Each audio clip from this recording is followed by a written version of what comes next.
आपकी मेहनत में कोई कमी नहीं, फिर भी घर में बरकत क्यों नहीं है? जवाब आपके घर के उस एक कोने में छिपा है जिसे देवी महागौरी की दिव्य शक्ति का इंतजार है। राधे राधे। स्वागत है आपका नक्षत्र नारी चैनल पर। यहाँ आपको रोज के ज्योतिष और वास्तु टिप्स मिलेंगे जो आपके जीवन को और भी सरल और सफल बनाएंगे। अगर वीडियो अच्छा लगे तो लाइक, शेयर और सब्सक्राइब जरूर करें और अंत में कमेंट बॉक्स में जय माता दी लिखना ना भूले। क्या आप जानते हैं आपके घर में अशांति, धन की कमी और बढ़ते क्लेश का कारण कोई बाहरी शक्ति नहीं बल्कि आपके ही घर के एक कोने में रुकी हुई दिव्य ऊर्जा हो सकती है। उस कोने का रहस्य जिसे माँ महागौरी की शक्ति शुद्ध कर सकती है आज खुलने वाला है। यह कथा केवल एक घर की नहीं बल्कि उस ब्रह्मांडीय ऊर्जा के अदृश्य प्रवाह की है जो हमारे जीवन के हर पहलू को नियंत्रित करती है और जिसका सबसे बड़ा केंद्र हमारा अपना निवास स्थान होता है। हम अक्सर अपने भाग्य को कोसते हैं, परिस्थितियों को दोष देते हैं और बाहरी दुनिया में समाधान खोजते फिरते हैं, ये जाने बिना कि हमारे जीवन की सबसे बड़ी समस्याओं की जड़ और उनका समाधान दोनों ही हमारे घर की चारदीवारी के भीतर छिपा हो सकता है। कल्पना कीजिए एक ऐसे परिवार की जो आज के इस भागदौड़ भरे युग में अपनी हर सांस के साथ संघर्ष कर रहा है। रमेश उस परिवार का मुखिया एक ऐसा व्यक्ति है जिसके शब्दकोश में शायद आराम शब्द कभी था ही नहीं। सुबह की पहली किरण के साथ उसका दिन शुरू होता और देर रात की खामोशी में समाप्त होता। उसकी मेहनत में कोई कमी नहीं थी, उसकी नीयत में कोई खोट नहीं था।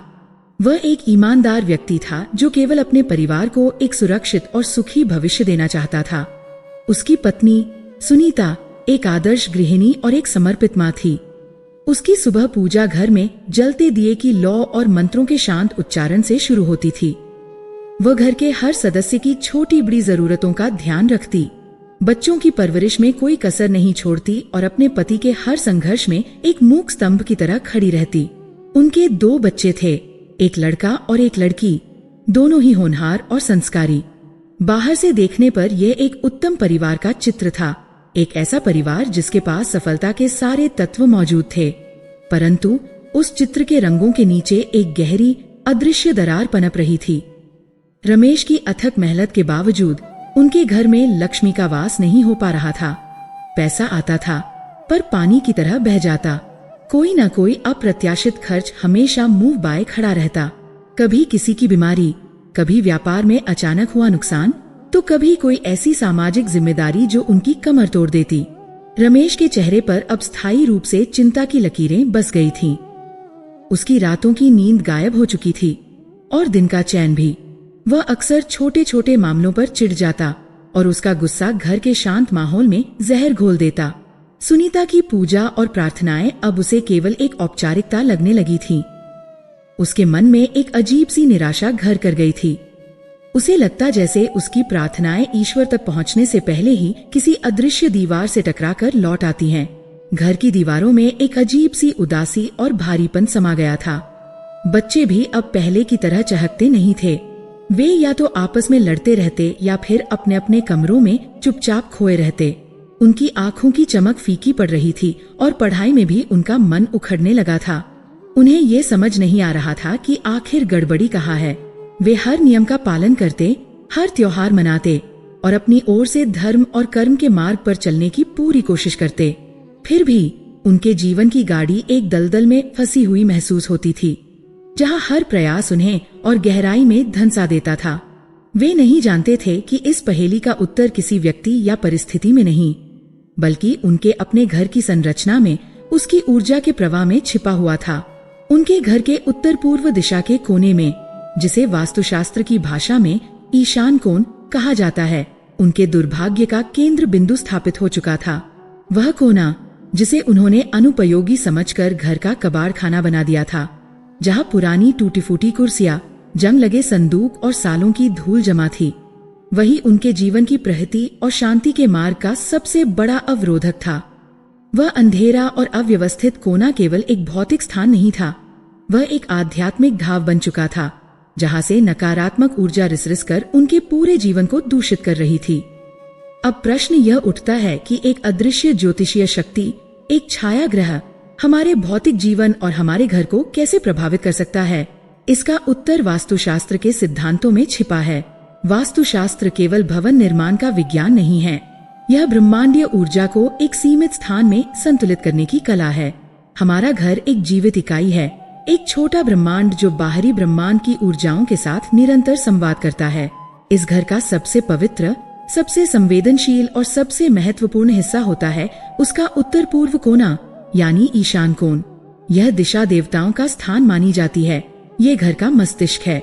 जिस प्रकार हमारे शरीर में सिर का स्थान सर्वोपरि है, उसी प्रकार किसी भी भवन में ईशान कोण का महत्व सबसे अधिक है।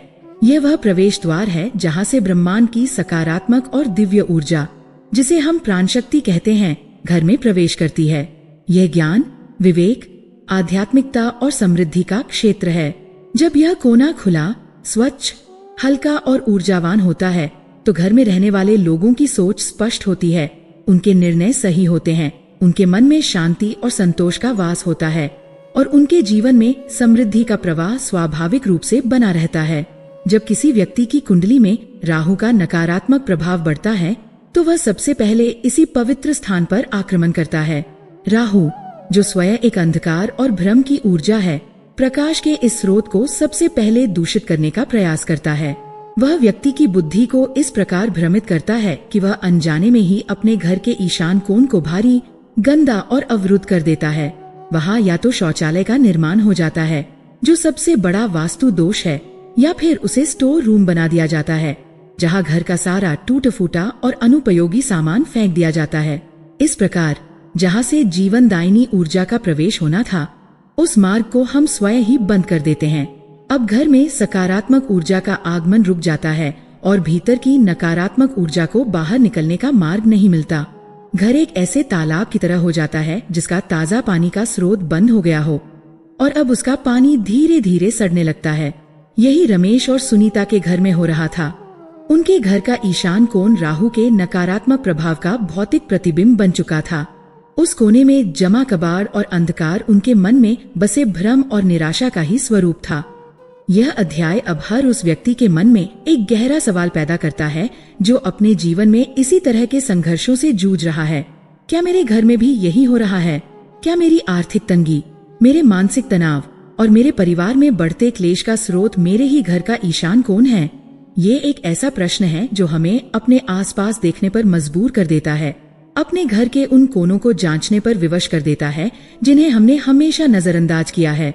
यहीं पर हमें समाधान की पहली किरण दिखाई देती है और वह किरण देवी दुर्गा के 8वें स्वरूप माँ महागौरी के रूप में प्रकट होती है। माँ महागौरी परम शुद्धता की प्रतीक हैं। उनका वर्ण शंख और कुंद के फूल के समान धवल है। वह वृषभ पर विराजमान है और उनके मुख पर एक अलौकिक शांति और करुणा का भाव है। वह कठोर तपस्या की अग्नि में तपकर कुंदन बनी है। पौराणिक कथा के अनुसार भगवान शिव को पति रूप में पाने के लिए देवी पार्वती ने हजारों वर्षों तक इतनी कठोर तपस्या की कि उनका गौरवर्ण शरीर धूल, मिट्टी और धूप से काला पड़ गया। जब भगवान शिव उनकी तपस्या से प्रसन्न होकर प्रकट हुए तो उन्होंने देवी को गंगा के पवित्र जल से स्नान कराया। उस दिव्य जल के स्पर्श से देवी का शरीर विद्युत के समान कांतिमान और गौरवर्ण का हो गया और तभी से वह महागौरी कहलाई। महागौरी की यह कथा केवल एक पौराणिक आख्यान नहीं है, यह ऊर्जा के रूपांतरण का एक गहरा आध्यात्मिक सूत्र है। वह उस अवस्था का प्रतीक है जहाँ हर प्रकार की अशुद्धि, हर प्रकार का अंधकार ज्ञान और तप की अग्नि में भस्म हो जाता है। उनकी ऊर्जा राहु के प्रभाव का सबसे सटीक और अचूक प्रतिकार है। राहु यदि धुआं और भ्रम है तो महागौरी वह श्वेत प्रकाश है जो हर अंधकार को भेद देता है। राहु यदि मानसिक अशांति और उद्वेग है तो महागौरी परम शांति और स्थिरता की देवी हैं। राहु यदि भौतिक संसार का नशा है तो महागौरी आध्यात्मिकता और आत्मज्ञान की शुद्धता है। ज्योतिष और वास्तु के ज्ञाता यह भली भांति जानते हैं कि जब राहु का प्रकोप शांत करना हो और ईशान कोण की दूषित ऊर्जा को समाप्त करना हो तो माँ महागौरी की आराधना से बढ़कर कोई उपाय नहीं है। उनकी पूजा उस बंद द्वार को खोल देती है, उस रुके हुए प्रवाह को गतिमान कर देती है। वह उस स्थान को अपनी दिव्य ऊर्जा से इस प्रकार शुद्ध कर देती हैं कि वहाँ नकारात्मक शक्तियों का टिकना असंभव हो जाता है। वह उस घर के मस्तिष्क को यानी ईशान कोण को पुनः जागृत कर देती हैं, जिससे घर में रहने वालों की बुद्धि निर्मल हो जाती है और उनके जीवन में सौभाग्य का सूर्योदय होता है। कहानी अब एक ऐसे निर्णायक मोड़ पर आ खड़ी हुई है जहां समस्या भी स्पष्ट है और समाधान की दिशा भी।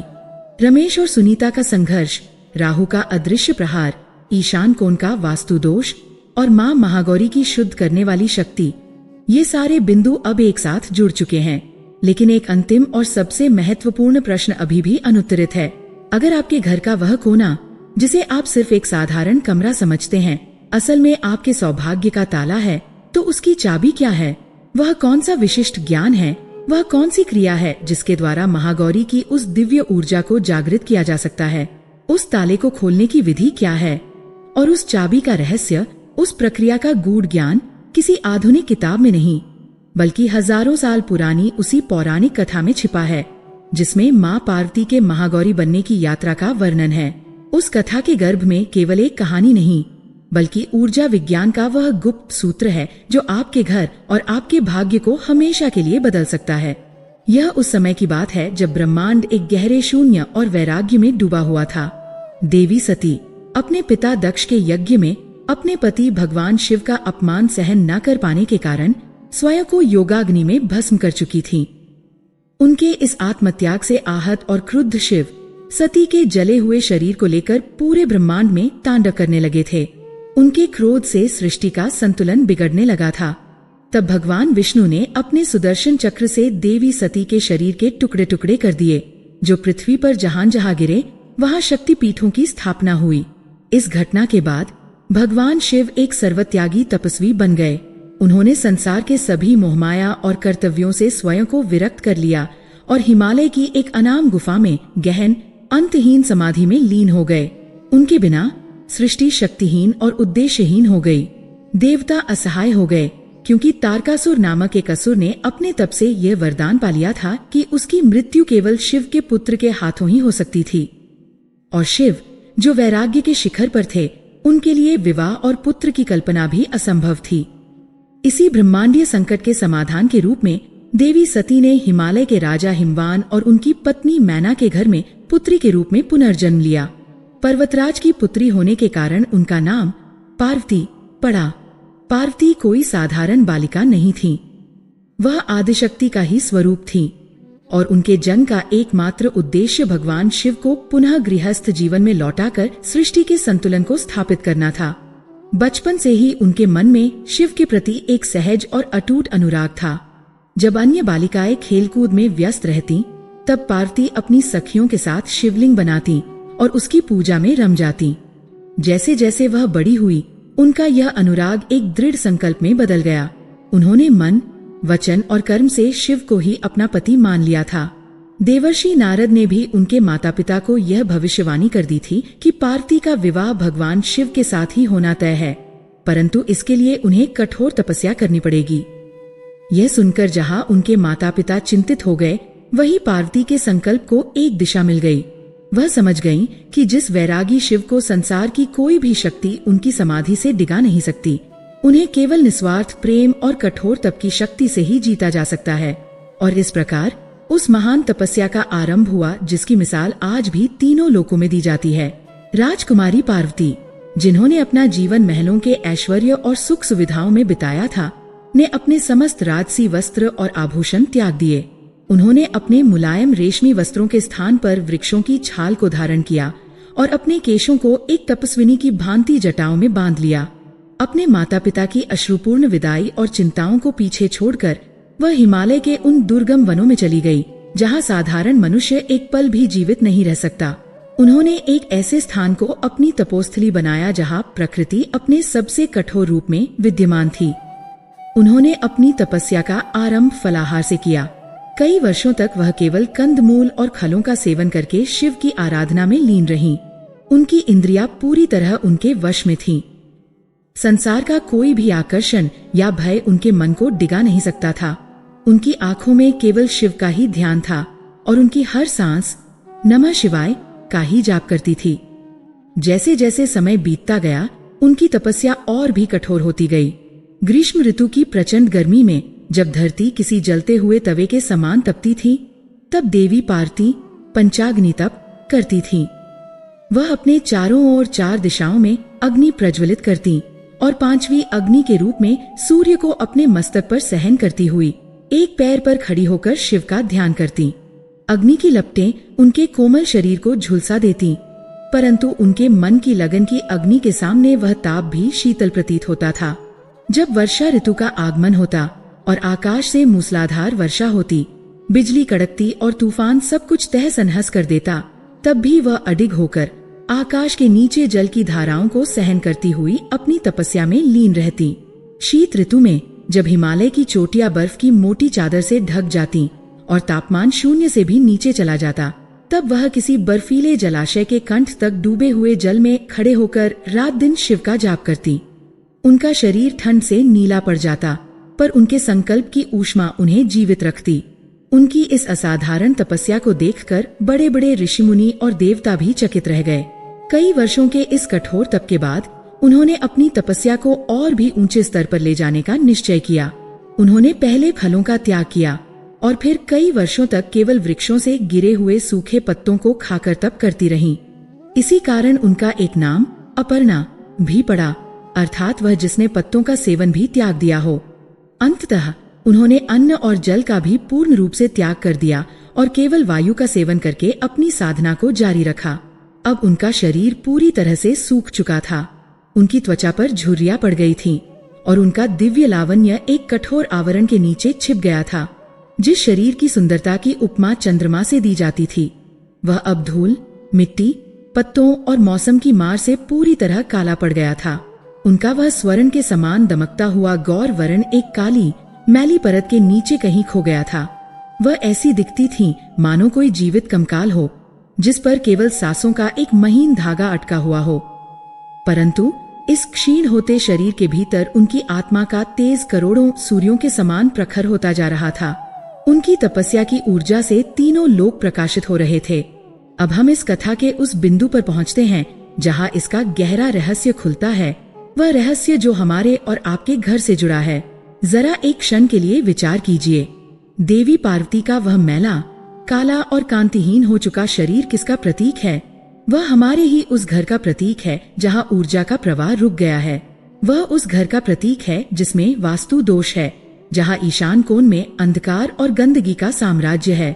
उस शरीर पर जमी धूल और मिट्टी की परतें हमारे घर में जमा हुई वही नकारात्मक ऊर्जा है जो क्लेश, बीमारी और दरिद्रता को जन्म देती है।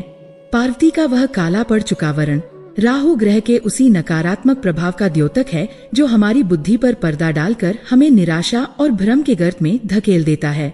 जिस प्रकार देवी अपने ही तप के प्रभाव से बाहरी रूप से मलिन हो गई थी, उसी प्रकार हम भी अपने ही कर्मों और अज्ञानता के कारण अपने घर की ऊर्जा को दूषित कर लेते हैं और फिर उसी दूषित वातावरण में रहकर दुख भोगते हैं। जब देवी पार्वती की तपस्या अपने चरम पर पहुंच गई तो उसकी ऊर्जा के कंपन ने भगवान शिव की समाधि को भंग कर दिया। उन्होंने अपनी आंखें खोली और ये जाना कि आदिशक्ति स्वयं उनके लिए यह अकल्पनीय कष्ट सह रही हैं। वह पार्वती के प्रेम और दृढ़ता की परीक्षा लेने के लिए एक ब्रह्मचारी का वेश धरकर उनके पास पहुँचे और स्वयं अपनी ही निंदा करने लगे। उन्होंने शिव को एक वैरागी, अमंगल वेशधारी और श्मशानवासी कहकर पार्वती को उस विवाह से विमुख करने का हर संभव प्रयास किया, परंतु पार्वती का प्रेम तर्क से परे था। उन्होंने उस ब्रह्मचारी को जिस दृढ़ता और भक्ति के साथ उत्तर दिया, उसे सुनकर शिव का हृदय द्रवित हो गया। वह अपने वास्तविक स्वरूप में प्रकट हुए। उस क्षण की कल्पना कीजिए जब हजारों वर्षों की प्रतीक्षा के बाद पार्वती ने अपने आराध्य को अपने समक्ष खड़े देखा। शिव ने उन्हें देखा, उनके उस तप से कृष्ण वर्ण हो चुके शरीर को देखा और उनकी आंखों में असीम करुणा और प्रेम का सागर उमड़ पड़ा।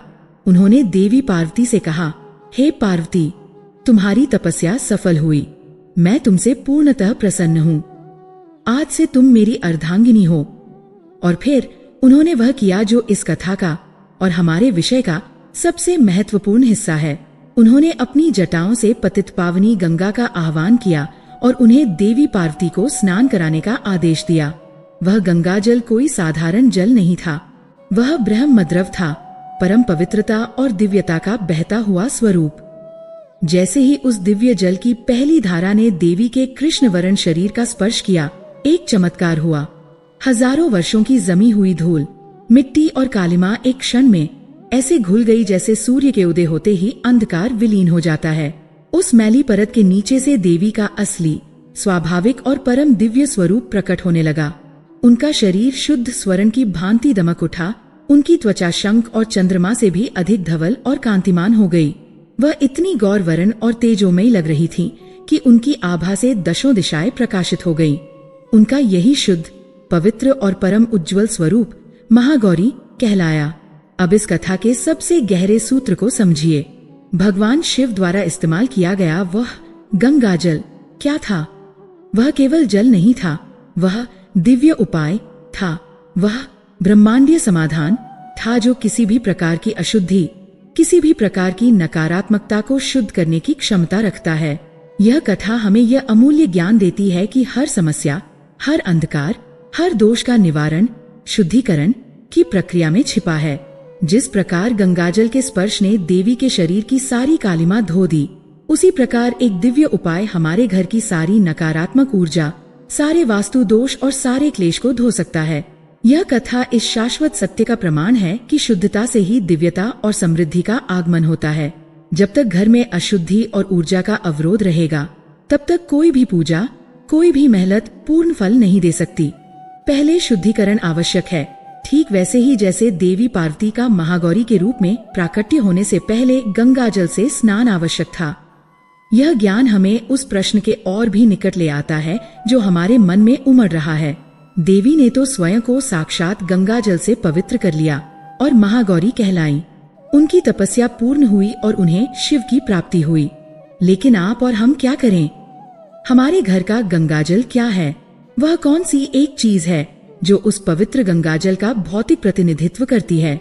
वह कौन सा पदार्थ है जिसे घर के उस ठास कोने में, उस ईशान कोण में रखते ही शुद्धिकरण की वही प्रक्रिया शुरू हो सकती है जो देवी पार्वती के साथ हुई थी? वह कौन सा सरल उपाय है जो आपके घर के वास्तु दोष को समाप्त करके, राहु के प्रभाव को शांत करके आपकी आर्थिक और मानसिक समस्याओं का अंत शुरू कर सकता है? इसका उत्तर अब बहुत दूर नहीं है। अगली सुबह जब घर के बाकी सदस्य अभी सो ही रहे थे, सुनीता एक दृढ़ निश्चय के साथ उठी। उसकी चाल में एक नई ऊर्जा थी। वह सीधे अपने घर के उस कोने की ओर बढ़ी जिसे वे सब कबाड़ खाना कहते थे। घर का उत्तर पूर्व कोना, ईशान कोण। उसने दरवाजा खोला और अंदर झांका। सालों से उस कमरे में एक अजीब सी सीलन भरी, बोझिल गंध समाई हुई थी। मकड़ी के जाले हर कोने से लटक रहे थे और धूल की मोटी परत ने हर चीज को अपने आगोश में ले लिया था। वहां एक पुरानी टूटी हुई मेज पड़ी थी। कुछ जंग लगे लोहे के बक्से थे जिनमें पुराने फटे कपड़े भरे थे। एक खराब हो चुका कूलर था और बच्चों के टूटे हुए खिलौनों का एक ढेर लगा था। यह दृश्य देखकर सुनीता को पहली बार यह एहसास हुआ कि यह केवल एक कमरा नहीं था। यह उनके जीवन में रुकी हुई प्रहति, उनके टूटे हुए सपनों और उनकी निराशा का भौतिक स्वरूप था। उसे लगा जैसे इस कमरे की घुटन ही उसके पूरे घर और उसके मन पर हावी हो गई है। यह देवी पार्वती के शरीर पर जमी हुई वही कालिमा थी जिसे हटाना अब उसके जीवन का सबसे बड़ा और सबसे महत्वपूर्ण कार्य बन गया था। यह अध्याय केवल सुनने या पढ़ने के लिए नहीं, बल्कि उन व्यावहारिक उपायों को अपने जीवन में उतारने के लिए है जिनका इंतजार आप और हम सब कर रहे हैं। अब हम सीधे उस समाधान पर आएंगे, उस प्रक्रिया पर आएंगे जिसके द्वारा आप अपने घर के ईशान कोण में, जो कि घर का सबसे पवित्र स्थान है, माँ महागौरी की शुद्ध ऊर्जा को स्थापित और जागृत कर सकते हैं। यह प्रक्रिया एक यात्रा है जिसके 3 चरण हैं और पहला चरण सबसे महत्वपूर्ण है। पहला उपाय जो किसी भी पूजा या अनुष्ठान से बढ़कर है, वह है शुद्धिकरण।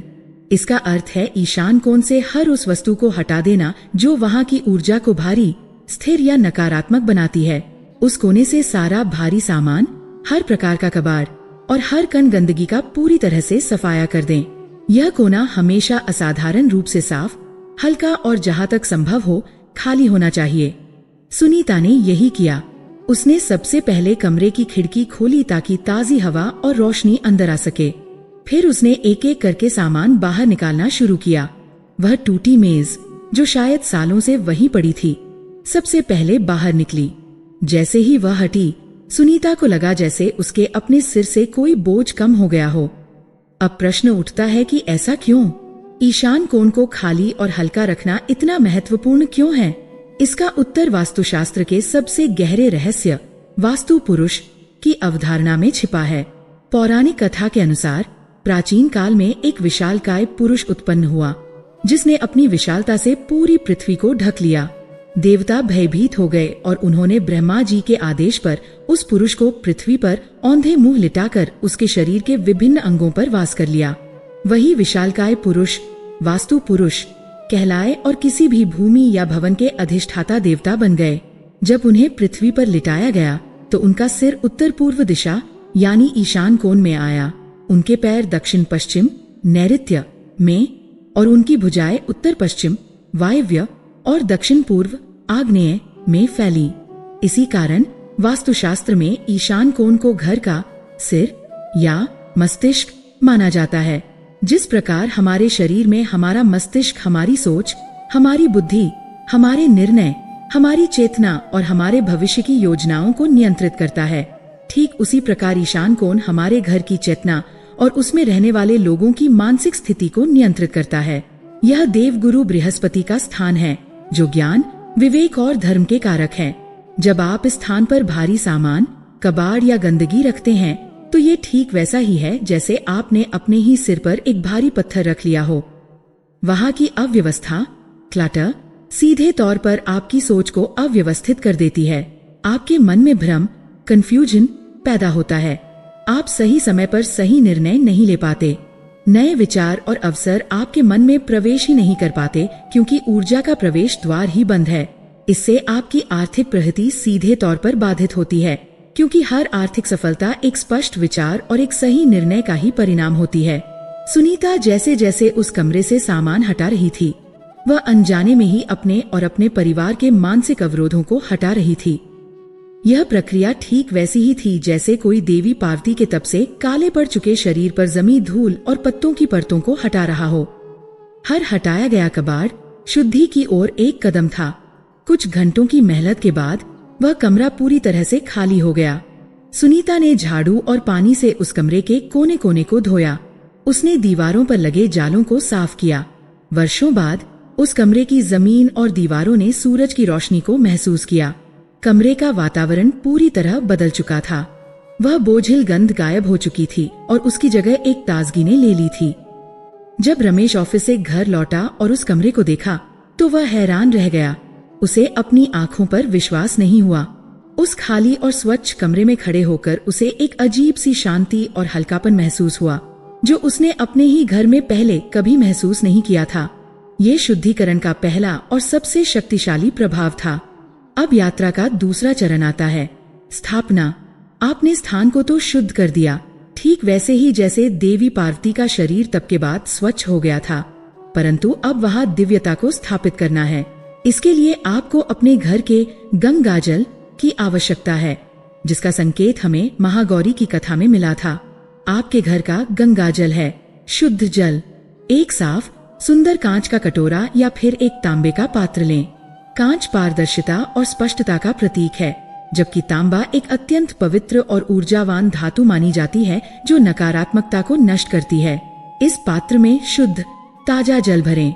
यदि संभव हो तो गंगाजल की कुछ बूंदें मिला दें, अन्यथा सादा जल भी पर्याप्त है। आप चाहें तो उसमें कुछ ताजे फूलों की पंखुड़ियां जैसे गेंदा या गुलाब भी डाल सकते हैं। फूल दिव्यता, सौंदर्य और सकारात्मकता के प्रतीक हैं। अब इस जल से भरे पात्र को उस शुद्ध किए हुए ईशान कोण में फर्श पर या किसी छोटी साफ चौकी पर सम्मान पूर्वक रख दें। ये एक छोटा सा दिखने वाला कार्य ऊर्जा के स्तर पर एक बहुत बड़ी घटना है।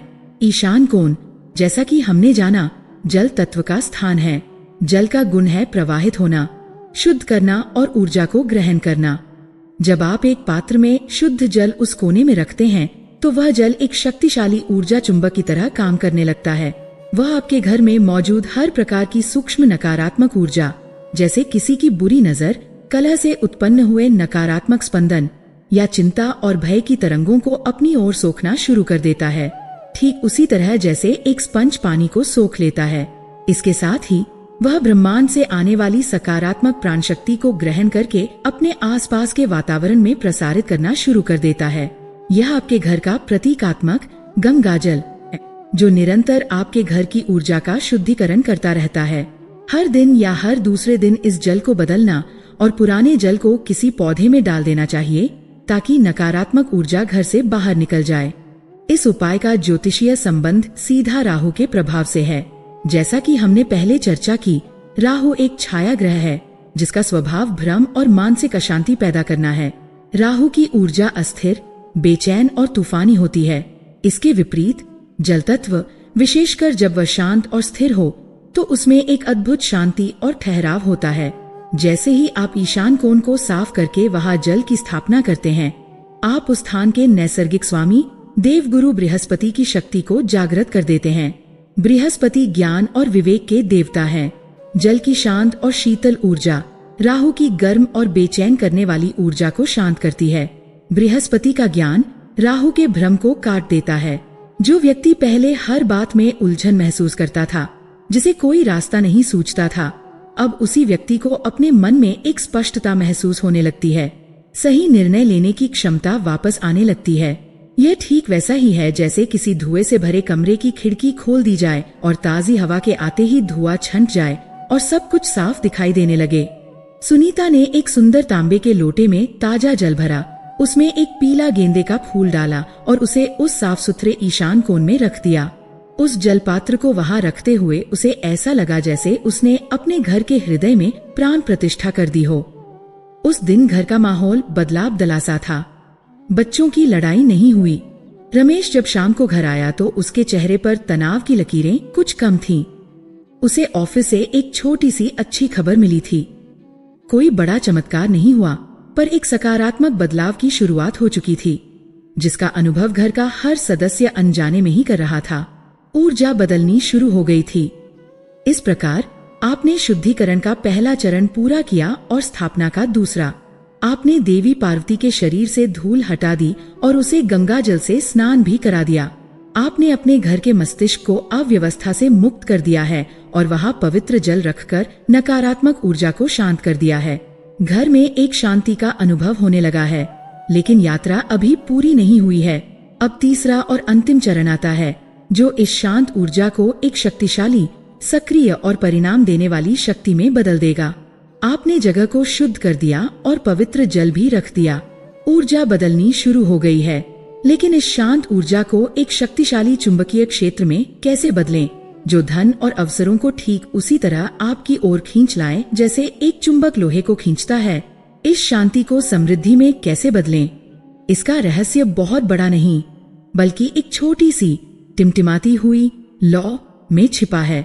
यह अध्याय ऊर्जा को सक्रिय करने की उस गुप्त और चमत्कारी विधि पर केंद्रित है, जिसके बिना शुद्धिकरण और स्थापना का कार्य अधूरा रह जाता है।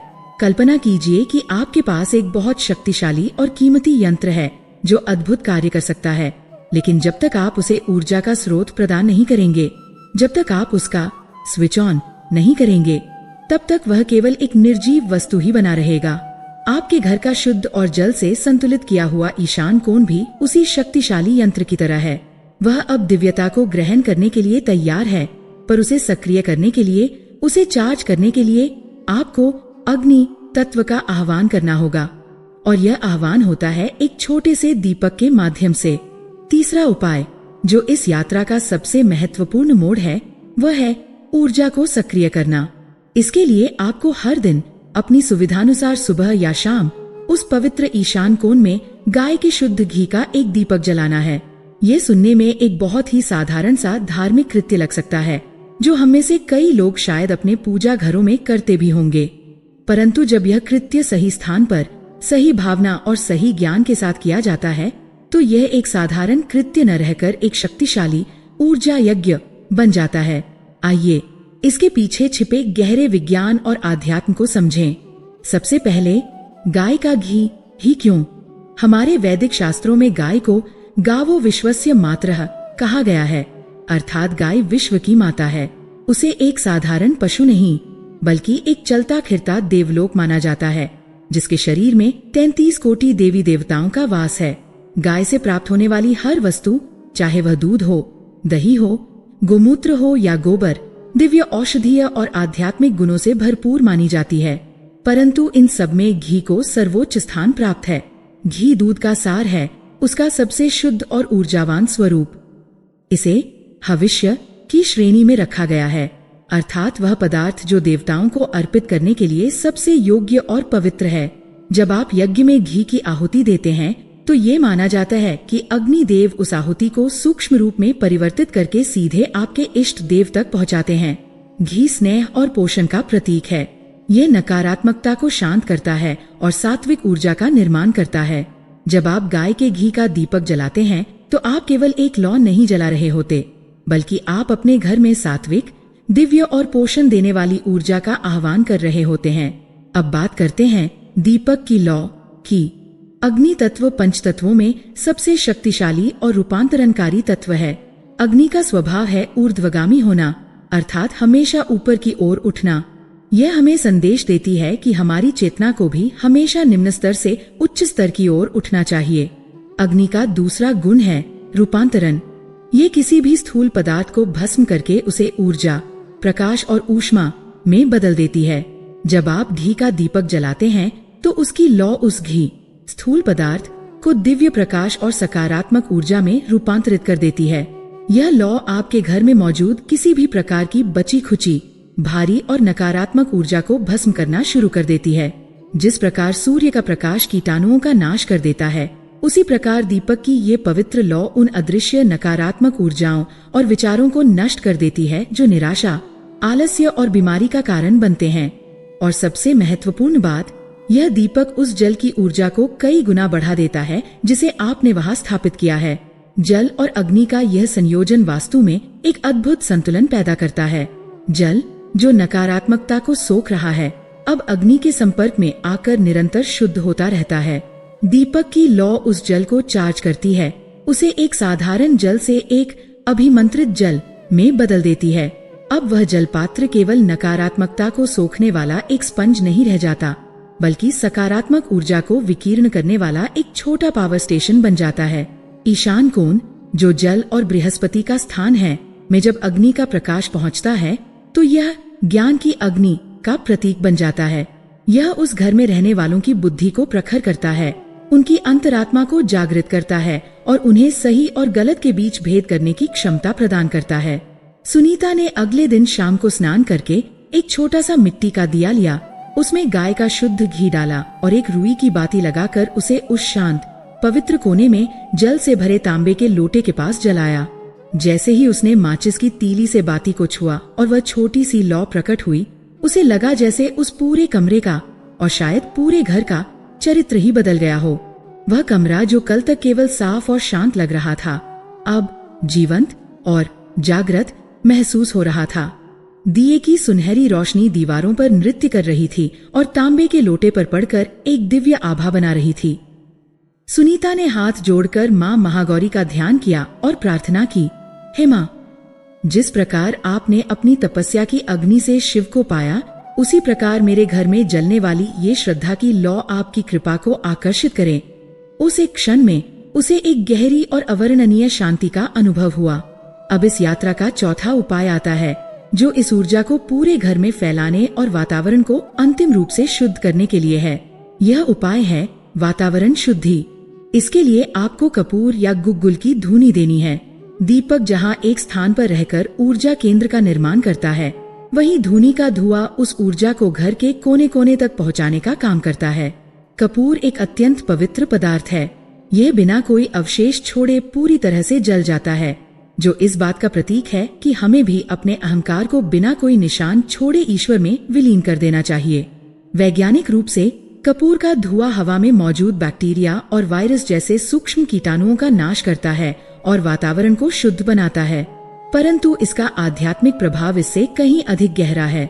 इसकी तीव्र और पवित्र गंध उन सूक्ष्म नकारात्मक ऊर्जाओं को समाप्त कर देती है जो अक्सर लड़ाई झगड़े, तनाव या किसी बाहरी व्यक्ति की नकारात्मक सोच के कारण हमारे घर के औरा ऊर्जा क्षेत्र में चिपक जाती हैं। ये वही ऊर्जाएं हैं जो अक्सर धन हानि, स्वास्थ्य समस्याओं और रिश्तों में दरार का कारण बनती हैं। इसी प्रकार गुग्गुल, जिसका प्रयोग हवनों और यज्ञों में प्रमुखता से होता है, में भी वातावरण को शुद्ध करने और दैवीय शक्तियों को आकर्षित करने की अद्भुत क्षमता होती है। सुनीता ने एक छोटे से पात्र में कपूर के कुछ टुकड़े रखे और उन्हें जलाकर उसका धुआं सबसे पहले ईशान कोण में दिखाया और फिर धीरे धीरे पूरे घर में घुमाया।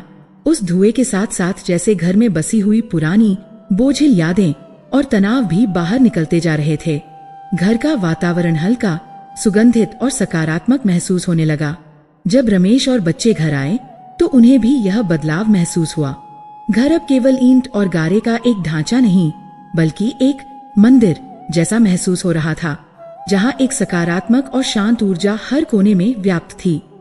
अब हम इस पूरी प्रक्रिया को महागौरी की उस मूल कथा से जोड़ते हैं ताकि इसका मर्म पूरी तरह स्पष्ट हो सके।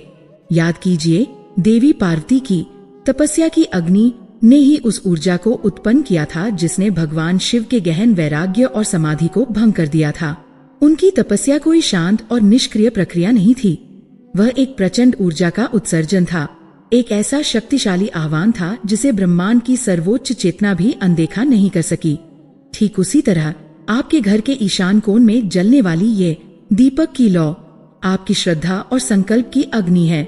यह एक मूक परंतु शक्तिशाली आह्वान है जो आप ब्रह्मांड में भेज रहे हैं। यह लौ मां महागौरी की परम शुद्ध और सात्विक ऊर्जा को आपके घर की ओर आकर्षित करने का माध्यम है।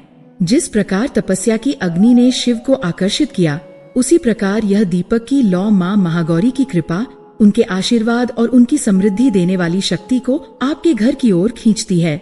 यह आपके घर के ऊर्जा क्षेत्र को इतना सकारात्मक और शक्तिशाली बना देती है कि वहाँ कोई भी नकारात्मक शक्ति या दुर्भाग्य टिक ही नहीं सकता।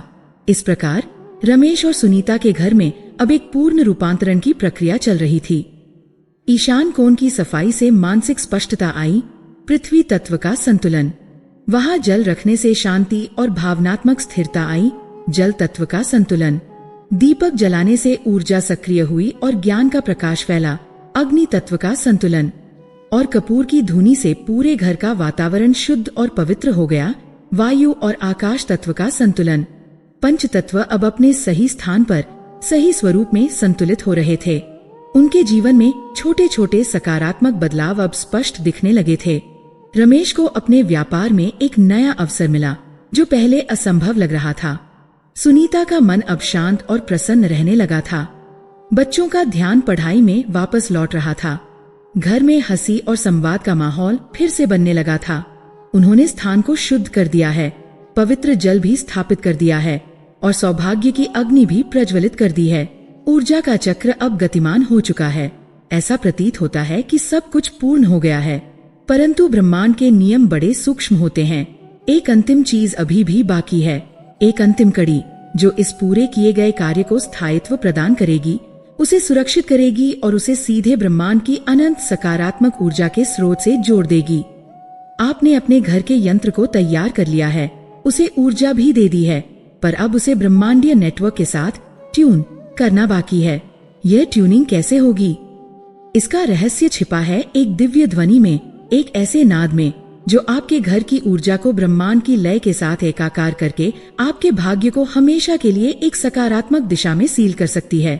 पांचवा उपाय जो इस पूरी यात्रा की आत्मा है, वह है दिव्य ध्वनि का आह्वान। हमारे ऋषियों ने हजारों वर्षों के ध्यान और शोध के बाद यह जाना कि यह संपूर्ण ब्रह्मांड नाद या ध्वनि का ही एक स्वरूप है। सृष्टि की उत्पत्ति एक महाविस्फोट से नहीं, बल्कि एक महानाद की ध्वनि से हुई थी। हर ग्रह, हर नक्षत्र, हर जीव और हर अणु एक विशेष आवृत्ति पर कंपन कर रहा है। जब हमारे जीवन में या हमारे घर में समस्याएं आती हैं, तो इसका एक गहरा आध्यात्मिक कारण ये होता है कि हमारी या हमारे घर की ऊर्जा की आवृत्ति, फ्रीक्वेंसी, ब्रह्मांड की सकारात्मक और दिव्य आवृत्ति के साथ मेल नहीं खा रही होती। हम बेसुरे हो जाते हैं। मंत्र कोई साधारण शब्द या प्रार्थना नहीं है। मंत्र ध्वनि विज्ञान पर आधारित हैं। वे सिद्ध ध्वन्यात्मक सूत्र हैं जिन्हें एक विशेष लय और उच्चारण के साथ जपने पर वे हमारे ऊर्जा क्षेत्र को पुनः ब्रह्मांड की उस दिव्य आवृत्ति के साथ ट्यून कर देते हैं। मंत्र एक सेतु हैं जो हमारी सीमित चेतना को उस असीम ब्रह्मांडीय चेतना से जोड़ते हैं। अब जबकि आपका ईशान कोण शुद्ध, संतुलित और जागृत हो चुका है, वह स्थान मंत्र जाप के लिए पृथ्वी पर सबसे शक्तिशाली स्थानों में से एक बन गया है। जब आप उस पवित्र कोने में उस जलते हुए दीपक के समक्ष बैठकर माँ महागौरी के मंत्र का जाप करते हैं तो आप अपने घर के मस्तिष्क को सीधे ब्रह्मांड के मस्तिष्क से जोड़ रहे होते हैं। माँ महागौरी का वह शक्तिशाली और मंगलकारी मंत्र इस प्रकार है। श्वेते वृषे समारूढ़ा श्वेतांबरधरा शुचिया महागौरी शुभा दद्यान महादेव प्रमोदा। आइए इस मंत्र के प्रत्येक शब्द में छिपी ऊर्जा और उसके गहरे अर्थ को समझें, क्योंकि अर्थ को समझकर किया गया जाप बिना समझे किए गए जाप से 1000 गुना अधिक शक्तिशाली होता है। पहली पंक्ति का पहला भाग है श्वेते वृषे समारूढ़ा। इसका अर्थ है जो श्वेत सफेद वृष बैल पर सवार हैं। यहाँ हर शब्द प्रतीक है। वृष या बैल धर्म का प्रतीक है। यह स्थिरता, शक्ति, धैर्य और निष्काम कर्म का द्योतक है।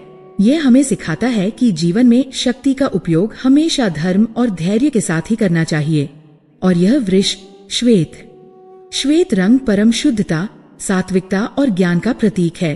तो जब आप इस अंश का उच्चारण करते हैं तो आप अपने भीतर और अपने घर में धर्म, स्थिरता, पवित्रता और सात्विक शक्ति का आह्वान करते हैं। ये ध्वनि कंपन आपके जीवन की नींव को मजबूत करता है। पहली पंक्ति का दूसरा भाग है श्वेतांबरधरा शुचिया। इसका अर्थ है जो श्वेत वस्त्र धारण करती हैं और जो परम पवित्र हैं। यहाँ श्वेत अंबर वस्त्र इस बात का प्रतीक है कि उनका चरित्र, उनकी आभा और उनका हर कार्य किसी भी प्रकार के दाग या अशुद्धि से परे है।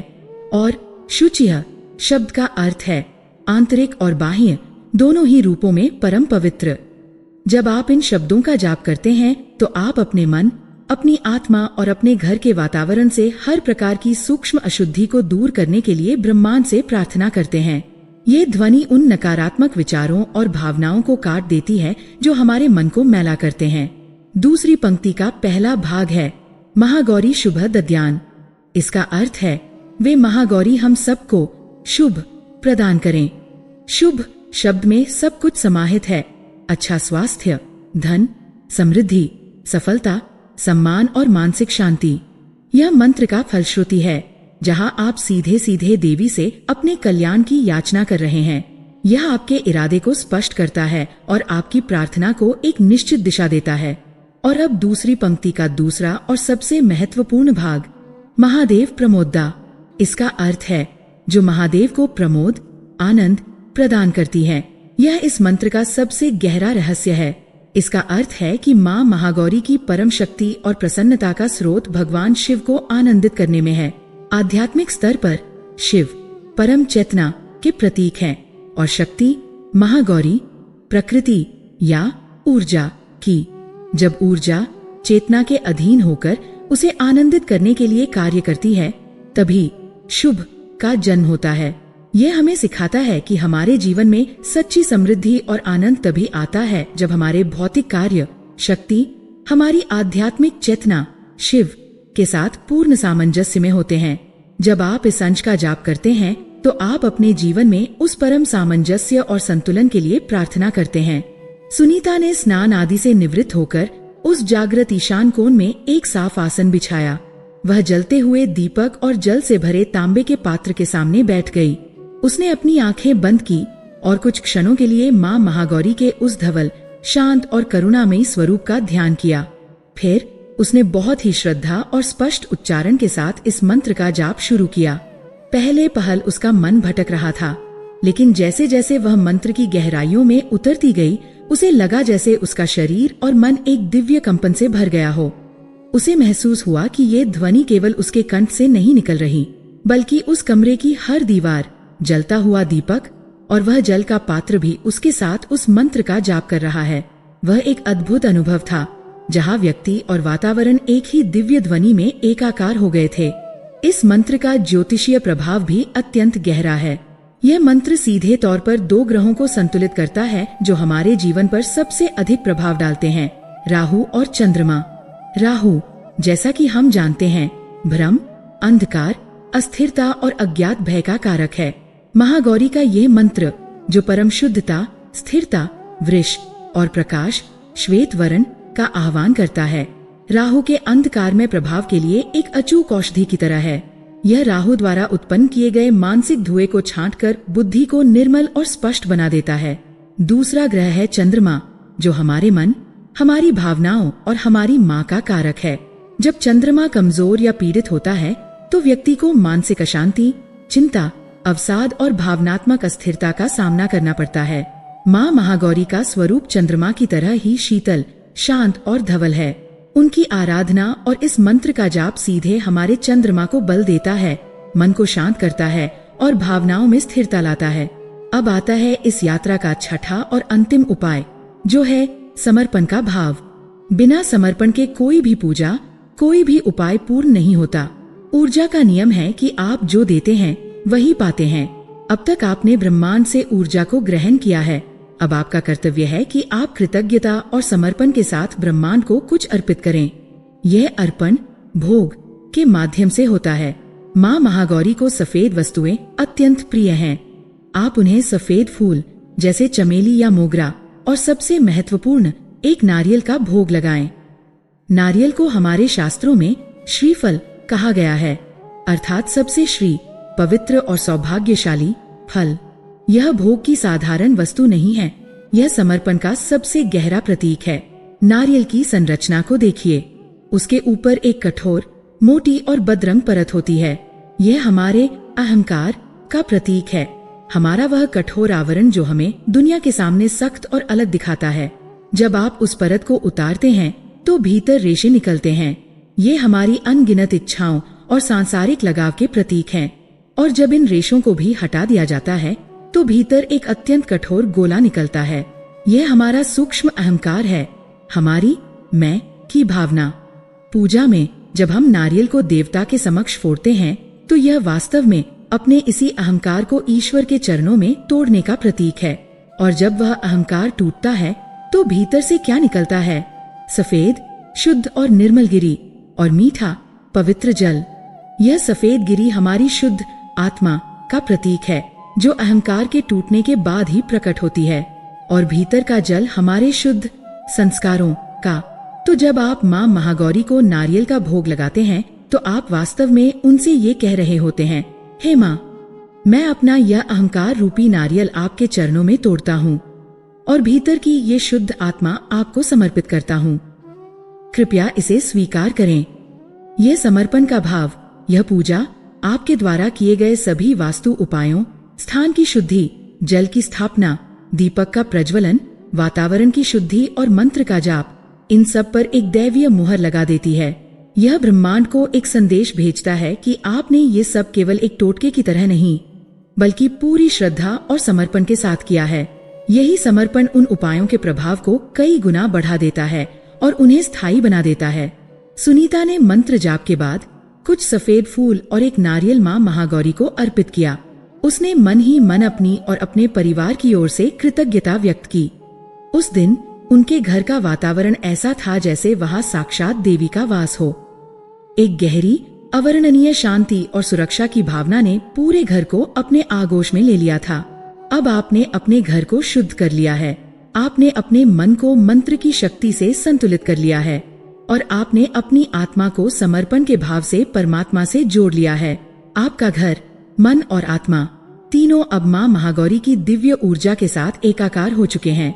वास्तु के नियम, ज्योतिष के उपाय और अध्यात्म की शक्ति तीनों एक बिंदु पर आकर मिल गए हैं। लेकिन जीवन एक सतत यात्रा है।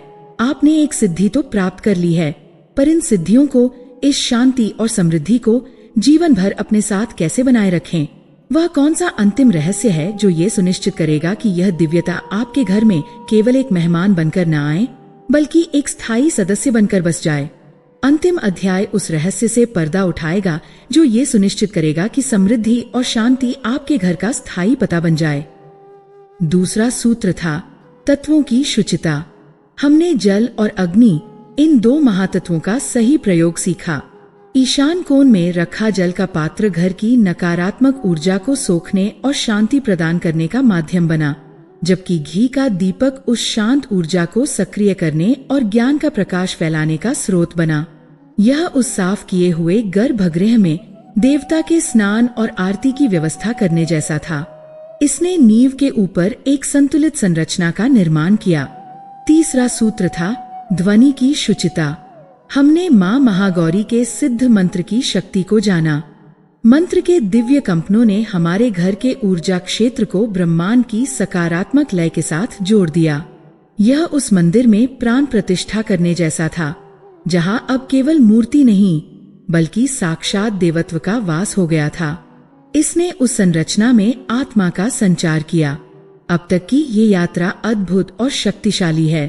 कोई भी व्यक्ति यदि केवल इन 3 सूत्रों का ही पूरी श्रद्धा से पालन करे तो उसके जीवन में चमत्कारी बदलाव आ सकते हैं, जैसा कि रमेश और सुनीता के साथ हुआ।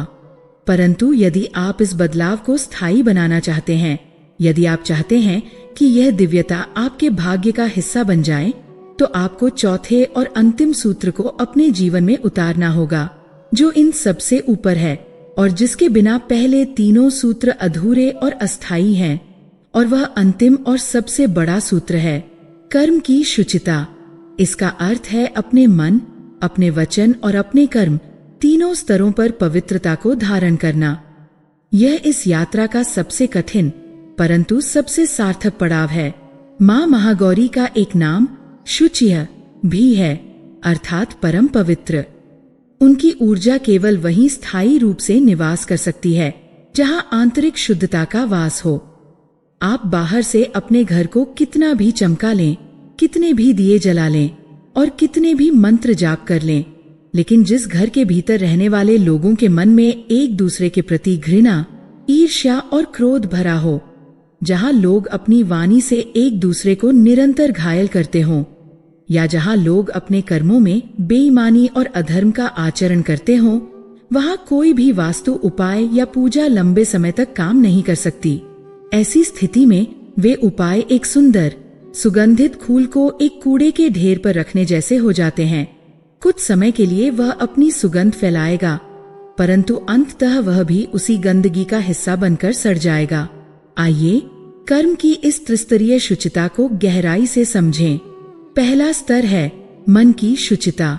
हमारा मन ही हमारे संसार का निर्माता है।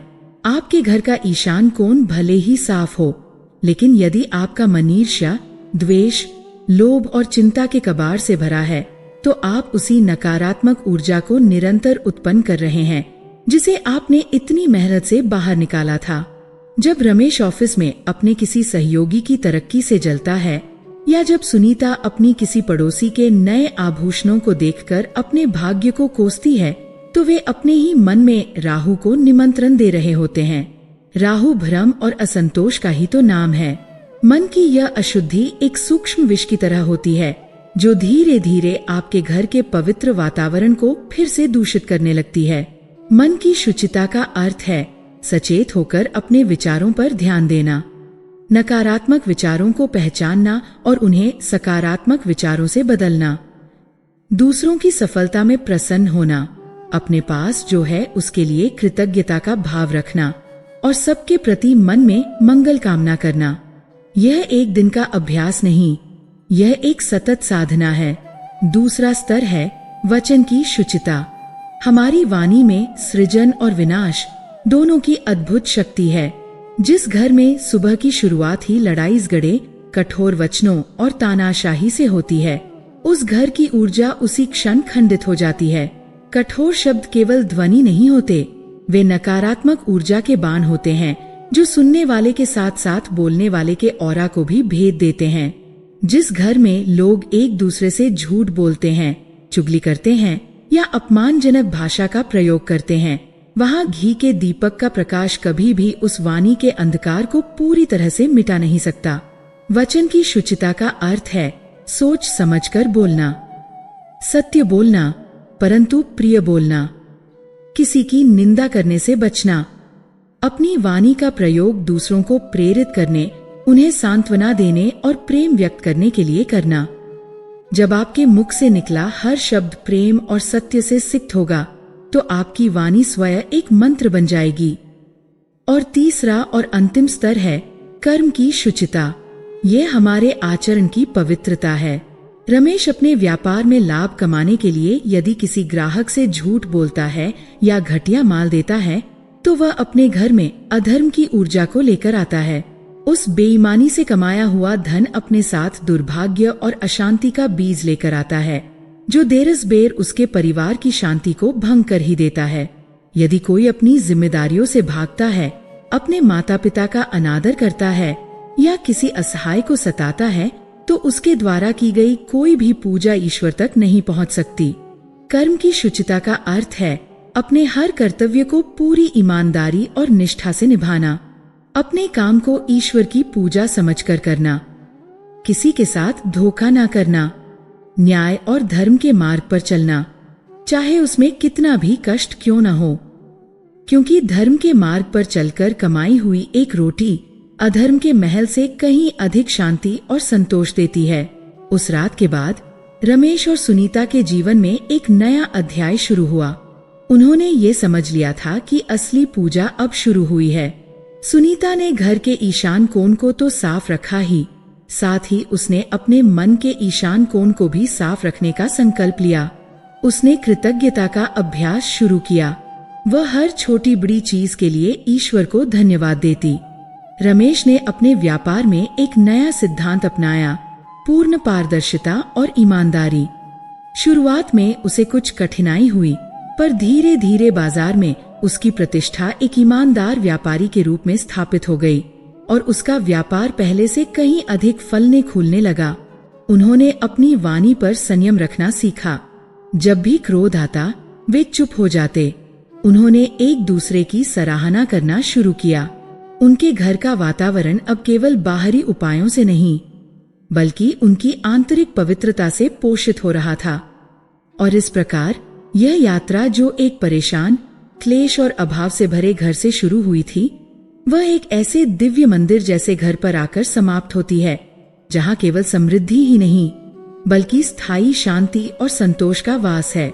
जब आप इन चारों स्तरों की शुद्धता, स्थान की शुद्धता, तत्वों की शुद्धता, ध्वनि की शुद्धता और सबसे महत्वपूर्ण कर्म की शुद्धता को अपने जीवन में पूरी तरह से उतार लेते हैं, तो आप केवल कुछ वास्तु उपाय या पूजा पाठ नहीं कर रहे होते, बल्कि आप अपने संपूर्ण जीवन को ही एक यज्ञ, एक पूजा, एक सतत आराधना बना देते हैं।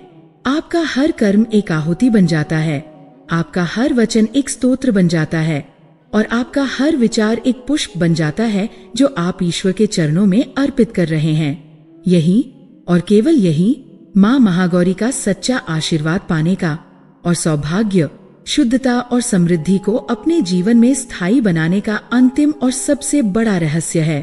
क्योंकि जब आप स्वयं भीतर से शुद्ध और पवित्र हो जाते हैं, तो आपका घर स्वतः ही एक मंदिर बन जाता है और तब माँ महागौरी आपके घर में निवास करने के लिए स्वयं आतुर हो उठती हैं।